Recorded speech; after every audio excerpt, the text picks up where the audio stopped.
আসসালামু আলাইকুম গাইস, কেমন আছো তোমরা? আশা করি সকলেই ভালো আছো। তোমরা দেখছো wonder speed BD YouTube channel. আমি অবশ্য অনেকদিন ধরে ছিলাম না, আমার ডেঙ্গু জ্বর ধরা পড়ছে। তোমরা সবাই সুস্থ থাকবা, আমার জন্য দোয়া করবা। অনেকদিন পরে পাখির আপডেট আনলাম। এখানে আমার এই আগের মতোই পাখিটা আছে, ডিম দিছে 4টা, কিছুই হয় নাই, ভিতরে ফার্টেল না ডিমগুলা। রাইখে দিছি, দেখি 2-4 দিন পরে ফালায় দিব। উপরে এই জোড়াটাও ডিম দিছে 3টা, এই 3টা ডিম দিছে। এখন দেখি এই জোড়া ফার্টেল না, ফালাই দেবো ডিম। এখানে আছে আমার আগের মতো, ওরা ওরা এখনও অ্যাডাল্ট হয় নাই। ওরা নভেম্বর ডিসেম্বরের মধ্যে বাচ্চা দিয়ে দিবে, ডিম বাচ্চা করবে বলছে। আর এখানে আমাদের ঘুঘুগুলো আছে। আমি কোনো কাজই করতে পারতেছি না আমার এই জায়গাটার অসুস্থতার কারণে। বলছিলাম একটা সারপ্রাইজ দেখাবো, এই যে তোমাদের সারপ্রাইজ।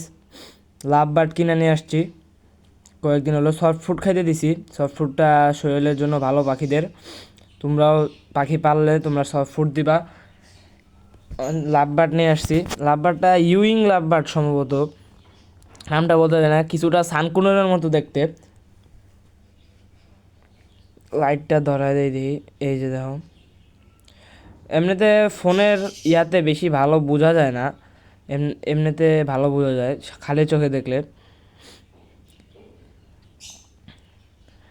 আমি হঠাৎ একদিন একটা ইয়াতে শুক্রবারের একটা স্টোরিতে দিছিলাম। তো সবাই ভালো থাকবা, সুস্থ থাকবা, আল্লাহ হাফেজ। আমার জন্য দোয়া করবা, আমি যেন তাড়াতাড়ি সুস্থ হয়ে যাই। তোমরাও সুস্থ থাকবা, আল্লাহ হাফেজ।